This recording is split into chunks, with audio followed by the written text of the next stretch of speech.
तो दोस्तों स्वागत है आपका study with Madan Verma channel में। दोस्तों इस समय हमारे द्वारा आर 2023 की जो परीक्षा होने वाली है उसके संबंध में हिंदी और जीएस की अलग अलग कक्षाएं शुरू कर दी गई हैं। ठीक है, हमारे इस चैनल पर आपको हिंदी की भी वीडियो की प्लेलिस्ट मिल जाएगी और आपको जीएस की भी प्लेलिस्ट मिल जाएगी। हिंदी में हमने विलोम शब्दों से शुरुआत किया है और जीएस में हमने ज्योग्राफी से शुरुआत किया है। जैसा कि आप जानते हैं कि जो परीक्षा होती है आर की, उसमें ज्योग्राफी अपना एक महत्वपूर्ण स्थान रखता है।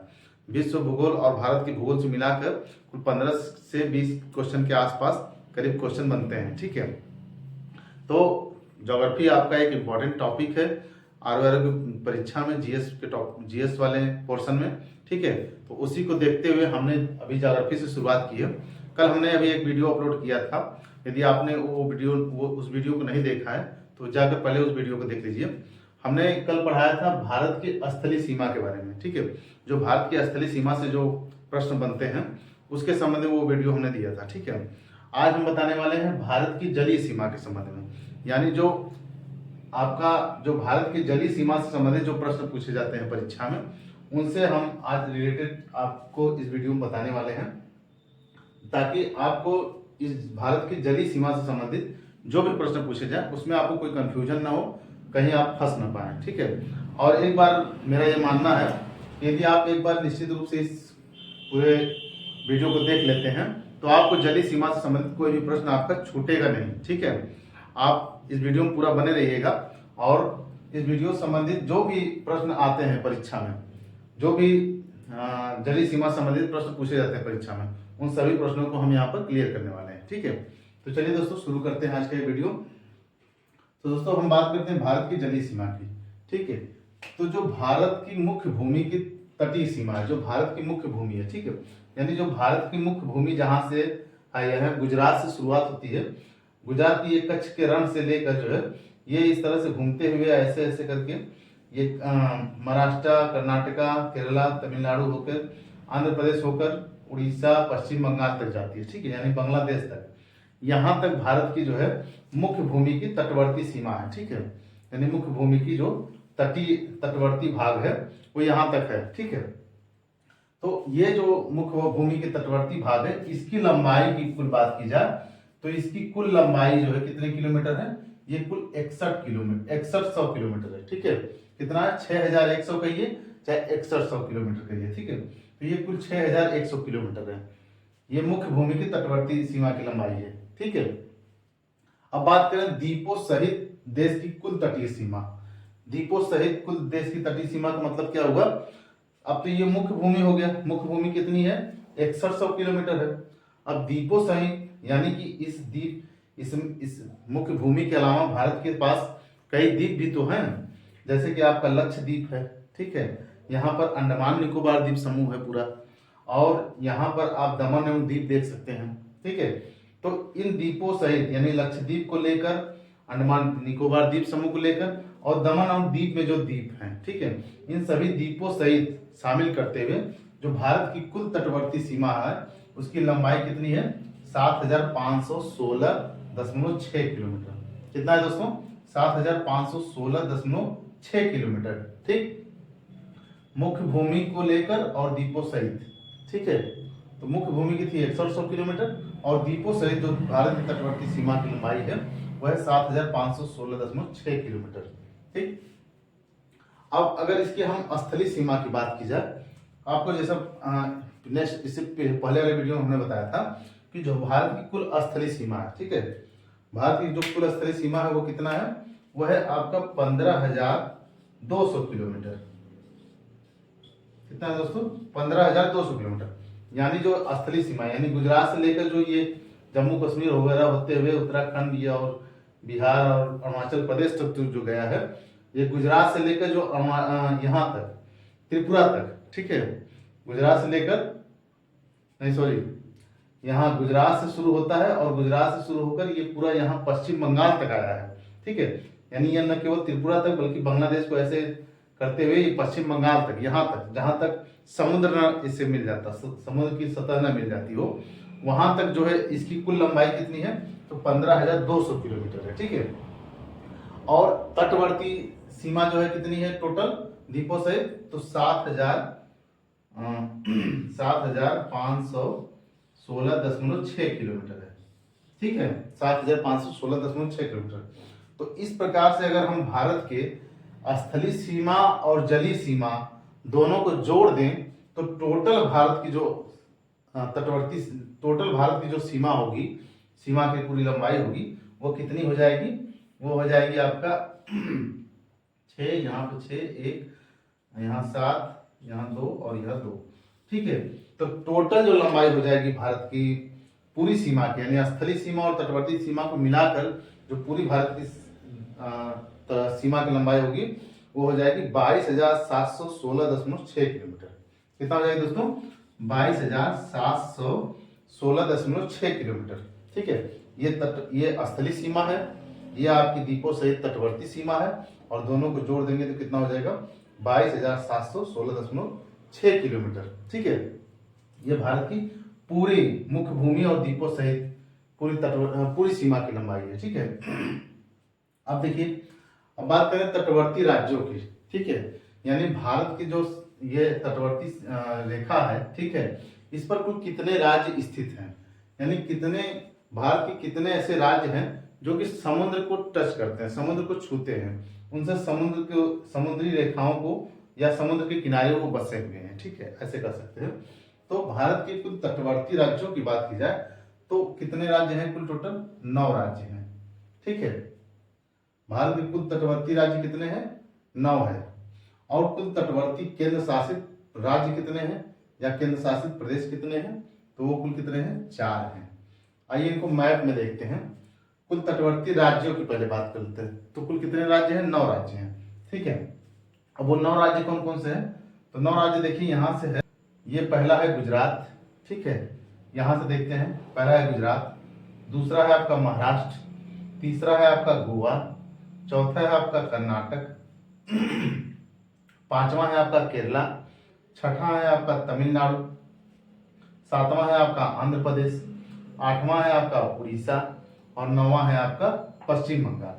ठीक है, ये कुल 9 राज्य रहे जो कि भारत के समुद्र से अपनी सीमा बनाते हैं। ठीक है, यानी समुद्र के किनारे स्थित ये राज्य हैं, भारत के तटवर्ती राज्य हैं। ठीक है, गुजरात, महाराष्ट्र, गोवा, कर्नाटका, केरला, तमिलनाडु, आंध्र प्रदेश, उड़ीसा और पश्चिम बंगाल, कुल 9 राज्य हैं। ठीक, अगर परीक्षा में पूछा जाए कि भारत के तटवर्ती राज्यों की संख्या कितनी है टोटल, तो कितनी हो जाएगी? 9। ठीक है, अब बात करें भारत के तटवर्ती केंद्र शासित राज्य कितने हैं, यानी केंद्र शासित प्रदेश कितने हैं जो कि भारत के तटवर्ती तट पर बसे हैं। ठीक है, या समुद्री तट को छूते हैं।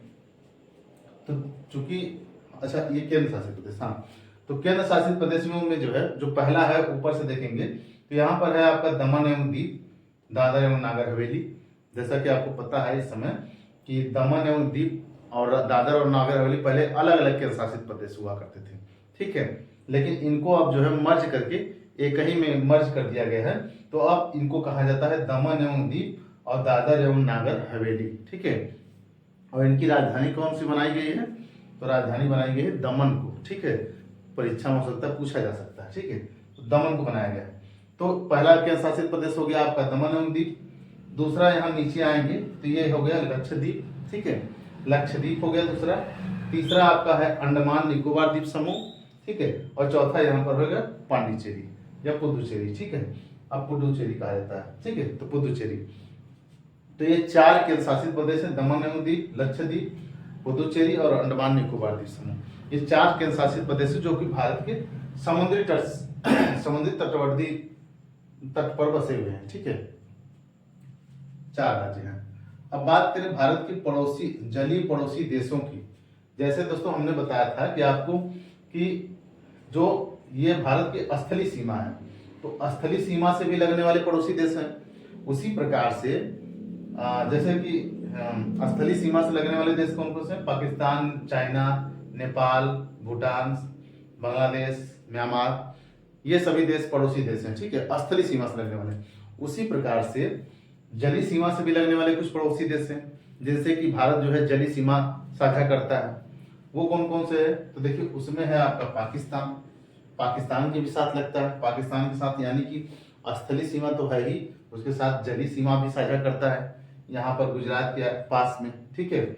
इसी प्रकार से बांग्लादेश के भी साथ हमारी जलीय सीमा है, श्रीलंका के साथ जलीय सीमा है, यहाँ पर देख सकते हैं श्रीलंका के साथ भी जलीय सीमा है।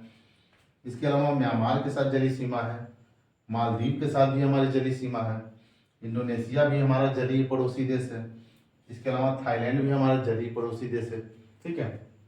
यहाँ जब आप अंडमान निकोबार द्वीप समूह से जो विश्व का मैप निकाल कर देखेंगे तो यहाँ पर अंडमान निकोबार द्वीप समूह से ये सभी इंडोनेशिया, थाईलैंड और ये म्यांमार, ये तीनों जो है ये अंडमान निकोबार द्वीप समूह से अपनी जलीय सीमा बनाते हैं, ठीक है। तो ये कुल कितने हो गए, 1 2 3 4 5 6 और 7, इनकी संख्या कितनी है, कुल 7 है। और स्थलीय पड़ोसी देशों की भी बात की जाए तो स्थलीय पड़ोसी देश भी हमारे पास 7 हैं, ठीक है। तो ये कुल 7 रहे। चलिए अब बात करते हैं हम कि जो 9 राज्य और जो 4 केंद्र शासित प्रदेश हैं दोस्तों, उनमें से सबसे अधिक सीमा किससे लगती है, सबसे कम सीमा किसकी लगती है। यानी तटवर्ती जो राज्य स्थित है, ये 9 राज्य, इनमें से सबसे अधिक समुद्री तट की सीमा कौन से राज्य बनाता है, ठीक है। तो इसमें देखिए ये कुल जो है हमने यहाँ पर जो है पूरे 13 राज्य, 9 राज्य हैं और 4 केंद्र शासित प्रदेश, तो टोटल कितने हो गए, 13 हो गए। तो 13 का हमने 13 का नाम नहीं लिखा है। इतना डेटा आप याद करके क्या करेंगे, सभी परीक्षाओं में पूछने जाते हैं, जो डेटा इंपॉर्टेंट हो उन्हीं को याद करिए, अनावश्यक डेटा याद करने की कोई जरूरत नहीं, ठीक है। तो सबसे जो महत्वपूर्ण है वो क्या है, इसमें जो है जो सबसे अधिक सीमा तटवर्ती सीमा बनाता है वह है अंडमान निकोबार द्वीप समूह। अंडमान निकोबार द्वीप समूह जो है उसकी कुल तटवर्ती रेखा की लंबाई कितनी है, वह है 1962 किलोमीटर, ठीक है। कितना है दोस्तों, 1962 किलोमीटर, ठीक। यानी कि राज्यों और द्वीपों, राज्यों और केंद्र शासित प्रदेशों में जो सबसे अधिक तटवर्ती सीमा बनाता है वह है आपका अंडमान निकोबार द्वीप समूह, ठीक है। कितना है, कुल 1962 किलोमीटर, ठीक है। 1962 किलोमीटर। और राज्यों में यानी जो 9 राज्य हैं, ये तो 9 राज्य और केंद्र शासित प्रदेशों में सब में सबसे ज्यादा सीमा कौन बनाता है, अंडमान निकोबार द्वीप समूह, ठीक है। और बात की जाए केवल राज्यों में, 9 राज्य हैं, इन 9 राज्यों में यानी गुजरात, महाराष्ट्र, कर्नाटक, गोवा, तमिलनाडु, इन सब में, इन सभी में सबसे अधिक जो सीमा बनाता है तटवर्ती सीमा वह है आपका गुजरात राज्य। कौन है दोस्तों, गुजरात, ठीक है। ये कितना बनाता है, तो 1215 किलोमीटर, ठीक है। कितना बनाता है दोस्तों, 1215 किलोमीटर। यानी ये परीक्षा में कई बार पूछा गया है, ठीक है, कि जो है सबसे अधिक तटवर्ती सीमा बनाने वाला राज्य कौन सा है, ठीक है। या समुद्री सीमा पर स्थित राज्यों में सबसे बड़ा राज्य कौन सा है, ठीक है। तो वो है गुजरात, ठीक है। बड़ा राज्य का मतलब जो है तटवर्ती रेखा के मामले में, उसकी लंबाई के मामले में, ठीक है, समुद्री सीमा की लंबाई के मामले में, ठीक है। तो वो है गुजरात आपका, क्योंकि आप देख सकते हैं गुजरात कई बार यहाँ पर मुड़ा हुआ है, इस मुड़ने की वजह से ये लंबाई बहुत अधिक हो जाती है। जब इसको आप जो है एक तरह से लंबाई के रूप में देखेंगे तो ये गुजरात की लंबाई सबसे अधिक होगी, ठीक है। तो राज्यों में सबसे अधिक गुजरात हो गया और द्वीप समूहों को मिलाकर जो है सबसे अधिक कौन हो गया, अंडमान निकोबार द्वीप समूह, ठीक है। चलिए कभी कभी दे देता है कि जो है आप क्रम से लगाइए, अवरोही क्रम या आरोही क्रम में पूछता है अक्सर परीक्षाओं में, ठीक है, कि गुजरात के बाद फिर कौन सा दूसरे नंबर पर राज्य है, तीसरा राज्य कौन सा है, अवरोही क्रम में बताइए, ठीक है। तो अवरोही क्रम में देखिए गुजरात के बाद जो हो जाएगा वो हो जाएगा दूसरे नंबर पर आता है आंध्र प्रदेश। राज्यों में अब राज्यों की बात की जाए तो गुजरात नंबर 1 पे हो गया, ठीक है, गुजरात नंबर 1 पे हो गया और आंध्र प्रदेश क्या हो गया, दूसरे स्थान पर हो गया, ठीक। तो आंध्र प्रदेश दूसरे स्थान पर, इसकी सीमा कितनी है, 974 किलोमीटर। ये जो आंध्र प्रदेश है आपका, यहाँ से लेकर यहाँ तक ये कुल 974 किलोमीटर इसकी लंबाई है, ठीक है। तीसरे नंबर पर आपका बात की जाए, तीसरे नंबर पर है आपका तमिलनाडु। तमिलनाडु की कुल लंबाई कितनी है, 907 किलोमीटर। तमिलनाडु ये जो है आप देख रहे हैं, इसकी कुल लंबाई कितनी है समुद्र तट पे, 907 किलोमीटर।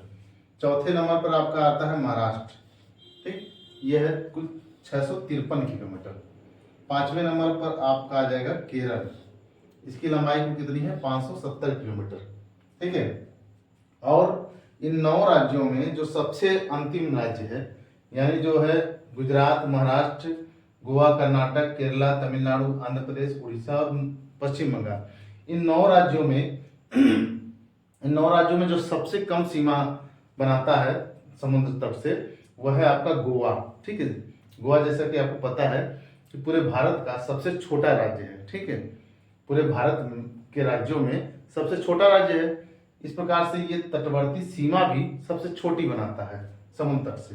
तो ये गोवा की कुल सीमा कितनी है, वह है 151 किलोमीटर। ठीक है, तो इस अगर आप प्रश्न बनना हो, ठीक है, प्रश्न बन सकता है कि सबसे कम सीमा किससे लगती है तटवर्ती राज्यों में सबसे कम सीमा कौन बनाता है, तो वो बनाता है गोवा। ठीक है, 151 किलोमीटर। और राज्यों में सबसे अधिक तटवर्ती सीमा कौन बनाता है, तो वो आपका हो जाएगा गुजरात। ठीक, पहला प्रश्न हो गया गुजरात। फिर सबसे कम सीमा बनाने वाला हो गया राज्यों में गोवा। और अगर द्वीपों सहित सबसे अधिक सीमा बनाने वाले राज्य की बात की जाए, राज्य और केंद्र शासित प्रदेशों में सबसे अधिक बात की जाए, तो हो जाएगा आपका अंडमान निकोबार द्वीप समूह। ठीक, 1962 किलोमीटर। अब देखिए, अब द्वीपों सहित और राज्यों सहित, ठीक है, यानी केंद्र शासित प्रदेश और राज्यों सहित जो सबसे कम सीमा बनाता है वो कौन सा है, वो है आपका दमन एवं दीव। ठीक है, दमन एवं दीव ये कुल कितने किलोमीटर की सीमा बनाता है समुद्र तट पे, मात्र 10 किलोमीटर। कितना है दोस्तों, मात्र 10 किलोमीटर। ठीक है, यानी केंद्र शासित प्रदेशों में देखा जाए तो सबसे अधिक सीमा बनाता है अंडमान निकोबार द्वीप समूह, और केंद्र शासित प्रदेशों में यानी जो 4 केंद्र शासित प्रदेश है उसमें सबसे कम सीमा जो बनाता है वह है आपका दमन एवं दीव। कितना है कुल टोटल, 10 किलोमीटर। तो यहाँ से इस पोर्शन से आपको 4-5 प्रश्न बन सकते हैं। ठीक है, और आते भी हैं परीक्षाओं में। पहला अंडमान निकोबार द्वीप समूह, ठीक, सबसे अधिक सीमा बनाने वाला राज्य। दूसरा है राज्यों में सबसे अधिक सीमा बनाने वाला राज्य, तो गुजरात। ठीक, और राज्यों में सबसे कम सीमा बनाने वाला राज्य है तो गोवा। और केंद्र शासित प्रदेशों में सबसे कम सीमा बनाने वाला राज्य केंद्र शासित प्रदेश है तो वो है दमन एवं दीव, मात्र 10 किलोमीटर। और इसके अलावा अगर क्रम श्रृंखला क्रमशः बात की जाए कि सभी राज्यों में जो है क्रम के आधार पर लगाइए, अवरोही क्रम में लगाइए। ठीक है, तो उसमें सबसे नंबर 1 पे आ जाएगा गुजरात। फिर दूसरे नंबर पे तटवर्ती राज्यों में बनाता है आपका आंध्र प्रदेश। तीसरे पे आपका तमिलनाडु, चौथे महाराष्ट्र और 5वें कौन है, केरला। ठीक है, पहले पे है आपका गुजरात, दूसरे पे है आपका आंध्र प्रदेश, तीसरे पे है आपका तमिलनाडु। गुजरात, आंध्र प्रदेश, तमिलनाडु, फिर महाराष्ट्र और फिर जो है केरल। ठीक है, ये कुल आपके 9 राज्य और 4 केंद्र शासित प्रदेश में। ठीक है, तो आइए अब समझते हैं कि जो भारत की मुख्य भूमि है और जो श्रीलंका है इसके बीच में ये भारत से श्रीलंका से कैसे अलग होता है, इसकी समुद्री जल सीमा से कौन सी ऐसी संधि है जो इसको भारत से अलग करती है। ठीक है, तो भारत और श्रीलंका को जो अलग करने वाली जल संधि है उसका नाम क्या है, उसका नाम है आपका पाक जल संधि। क्या नाम है दोस्तों, पाक जल संधि। और पाक जल संधि कहाँ पर है, तो ये भारत और श्रीलंका के बीच में जो देख रहे हैं ये जो पोर्शन है इस श्रीलंका का, ये वाला यहाँ से यहाँ जो ये तमिलनाडु है और तमिलनाडु से ये जो पोर्शन है इसी में जो है इसके बीच में आपका यहाँ पर है पाक जल संधि। ठीक है, कौन सी जल संधि है दोस्तों, पाक जल संधि। ठीक है, और यहाँ पर ये आप देख रहे हैं यहाँ पर एक ब्रिज अंदर जो है पत्थर, एक तरह से पुराना जैसे कि पर्वत ही है, एक तरह से पर्वत स्थित है और वो पर्वत श्रृंखला जो है पानी में डूब गई है। ठीक है, वो पर्वत श्रृंखला जो है पानी में डूब गई है जिसको कि हम लोग इसको कहा जाता है आदम ब्रिज। क्या कहा जाता है दोस्तों, इसको कहा जाता है आदम ब्रिज। ठीक है, इसको कहते हैं हम लोग आदम ब्रिज ना। और इसी आदम ब्रिज को बीच में हल्ला जैसे उठा था और रामायण में बताया जाता है कि ये जो आदम ब्रिज है यही जो है प्रभु श्री राम द्वारा बनाया गया राम सेतु है। ठीक है, इसी को लोग जो है डिमांड कर रहे थे।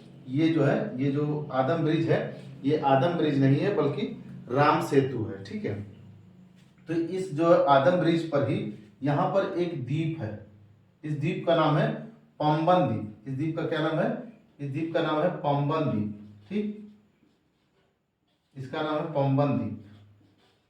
और इसी पंबन द्वीप पर स्थित है रामेश्वरम। इसी पंबन द्वीप पर क्या स्थित है दोस्तों? रामेश्वरम स्थित है। रामेश्वरम स्थित है, जो कि तीर्थ यात्रा की दृष्टि से काफी इंपॉर्टेंट जगह है। ठीक, तो ये जो आदम ब्रिज है, इस आदम ब्रिज के जो उत्तर वाला हिस्सा है जल का, इसे हम लोग कहते हैं पाक की खाड़ी। क्या कहते हैं? पाक की खाड़ी। ठीक है, इस आदम ब्रिज से जो उत्तर का जल है, इसे हम कहते हैं पाक की खाड़ी। ठीक है, और जो इस आदम ब्रिज की जो दक्षिण का जलीय भाग है, इसको हम लोग क्या कहते हैं? मन्नार की खाड़ी। क्या कहते हैं दोस्तों? मन्नार की खाड़ी। तो आदम ब्रिज जो है, आदम ब्रिज के उत्तर में पाक की खाड़ी स्थित है और आदम ब्रिज के दक्षिण में मन्नार की खाड़ी स्थित है। ठीक है, और इन दोनों के बीच यानी भारत और श्रीलंका को अलग करने वाली जल संधि का नाम पूछा जाए तो वह है पाक जल संधि। ठीक, चलिए अब मालदीव से भी भारत को जो है एक चैनल द्वारा अलग किया जाता है। उस चैनल का नाम है 8 डिग्री चैनल। ये 8 डिग्री चैनल दोस्तों, भारत का ये लक्षद्वीप है और लक्षद्वीप का ये मिनिकॉय है, मिनिकॉय द्वीप है। ठीक है, लक्षद्वीप का कौन सा द्वीप है? ये मिनिकॉय द्वीप है। ये जो द्वीप आप देख रहे हैं, ये द्वीप जो है मिनिकॉय द्वीप है और ये 8 डिग्री चैनल द्वारा मिनिकॉय द्वीप और मालदीव, इन दोनों के बीच में कौन सा चैनल है? वो 8 डिग्री चैनल है। ठीक है, ये 8 डिग्री चैनल ही इन मिनिकॉय को मालदीव से अलग करता है। ठीक है, ये भी परीक्षाओं में पूछा जाता है कि किस चैनल द्वारा मिनिकॉय को मालदीव से अलग किया जाता है, तो वो हो जाएगा आपका 8 डिग्री चैनल। और अगर भारत और श्रीलंका के बीच में पूछा जाए कि किस जल संधि द्वारा भारत और श्रीलंका को अलग किया जाता है, तो हो जाएगा पाक जल संधि। ठीक है, तो चलिए दोस्तों, आज हमने आपको भारत की जलीय सीमा के बारे में बताया। तो दोस्तों आज के इस वीडियो में बस इतना ही। अगर इससे पहले हमने स्थलीय सीमा का वीडियो बनाया था, उसको आपने नहीं देखा हो तो पहले उस वीडियो को जाकर देख लीजिए, ताकि ये वीडियो आपको देखने और समझने में आसानी हो। तो दोस्तों आज के इस वीडियो में बस इतना ही। अगर हमारा ये वीडियो आपको पसंद आया हो तो हमारे इस वीडियो को लाइक कर, चैनल को सब्सक्राइब कर, बेल आइकन को प्रेस कर, ऑल पर क्लिक कर दीजिएगा, ताकि आप सब तक हमारी वीडियो की नोटिफिकेशन पहुंचती रहे। धन्यवाद।